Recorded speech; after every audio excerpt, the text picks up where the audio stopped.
mecanismos del desarrollo cognitivo.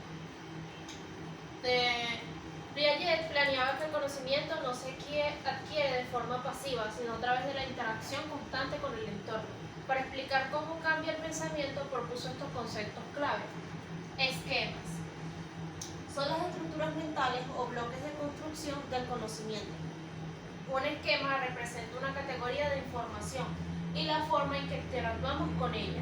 A medida que crecemos, estos esquemas se vuelven más complejos, pasando de acciones físicas a operaciones mentales abstractas. Entre los mecanismos tenemos asimilación. Es el proceso de interpretar y encajar la información o experiencias nuevas dentro de los esquemas que ya poseemos. Por ejemplo, un niño pequeño que solo conoce a los perros podría ver un gato por primera vez y llamarlo perro, porque encaja en su esquema de animal de 4 patas con pelo. Está también la acomodación. Ocurre cuando la nueva información no encaja en los esquemas existentes, lo que obliga al cerebro a modificar dichos esquemas o crear nuevos.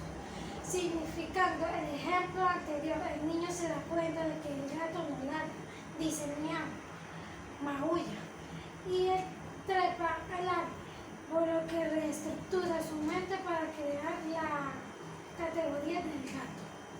Está también la equilibración, que es el motor del desarrollo cognitivo. Cuando la civilización y la acomodación están balanceadas, hay estabilidad.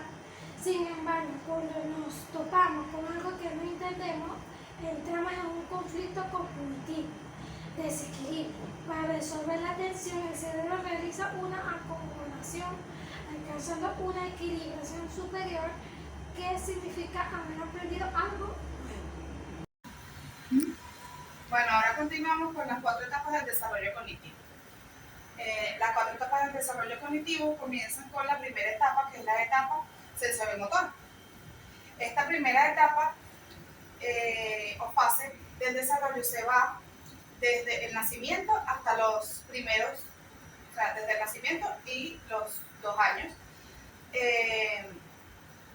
de edad. En esta etapa, el aprendizaje se produce a través de las experiencias sensoriales y las actividades motoras.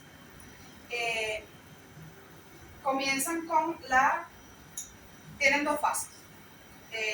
Permanencia del objeto, que es el logro más importante de esta etapa. El niño comprende que los objetos siguen existiendo aunque no puedan ver, oír o tocar. Por ejemplo, si un juguete está en la cama y se cubre con una manta, el niño comienza a buscarlo y él sabe que está allí, por eso lo busca. Y la segunda fase es las acciones directas. Los bebés interactúan con el mundo mediante reflejos innatos y acciones físicas directas. Agarrar, chupar, golpear y mirar. Para entender cómo funcionan las cosas que los rodean.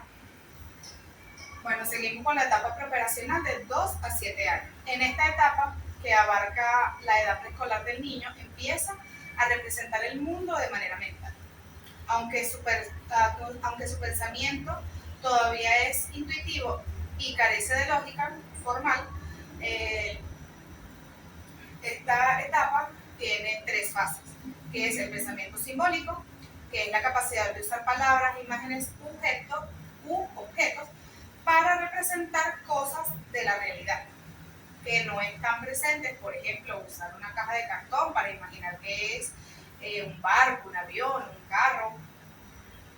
Tenemos la fase del egocentrismo, que el niño asume que los demás ven, oyen y sienten exactamente de la misma manera que él.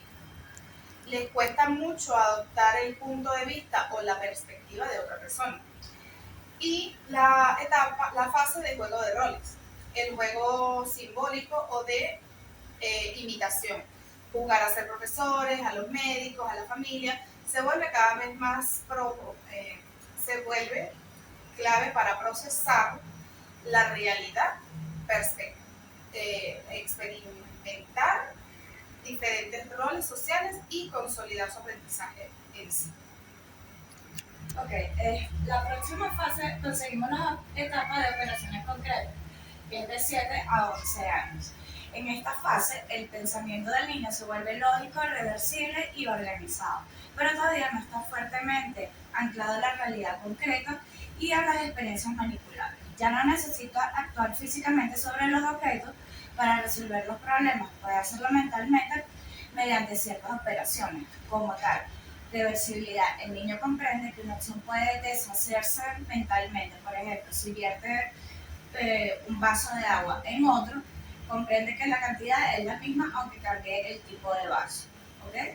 Y es la misma cantidad de vas a ver, es la misma cantidad de agua si revierte, si vuelve a colocar esa misma cantidad de agua en el otro vaso. Descentralización. Deja de centrarse en un solo aspecto percentual como la altura del líquido y puede considerar varias dimensiones, o sea, ya considera lo que es el espacio. Y el pensamiento lógico aplicado a lo concreto puede ordenar, clasificar, comparar y hacer inferencias sobre de lo que se trata los objetos presentes o fácilmente representables. Entre las operaciones cognitivas claves conseguimos lo que es la conservación de cantidad, número, masa y volumen.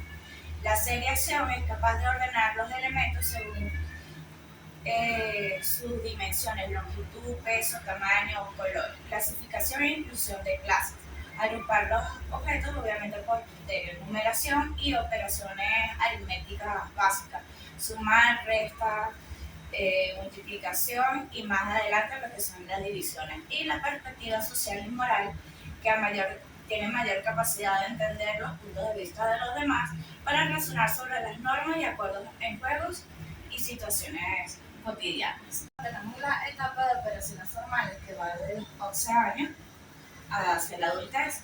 En esta etapa marca el paso del pensamiento abstracto, hipotético, deductivo y preposicional. El adolescente ya no necesita apoyarse en objetos y situaciones concretas para poder razonar.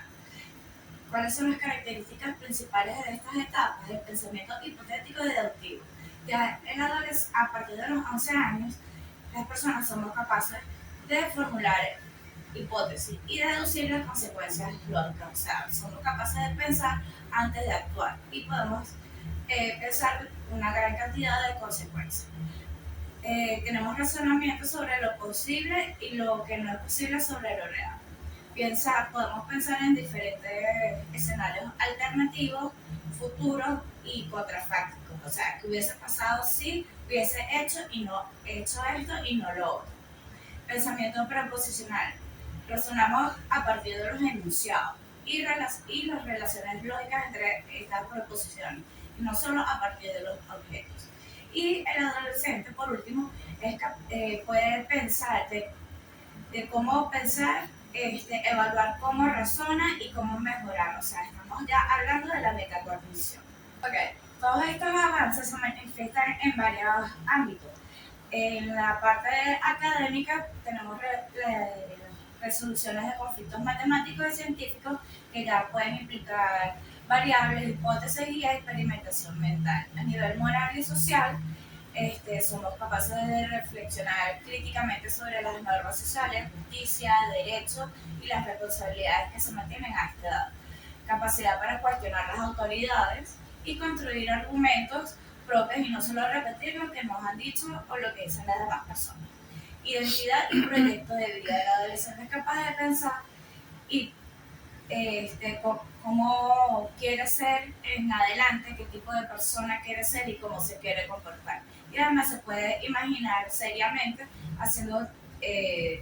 representando diferentes personajes en su vida. Y por último, en la parte de lo que es el lenguaje y la comunicación, ya obviamente utilizan un lenguaje mucho más sofisticado, utilizan metáforas, ironía, argumentación y discursos complejos. Tienen una mayor capacidad para comprender textos con niveles implícitos de significado y para producir textos argumentativos estructurados.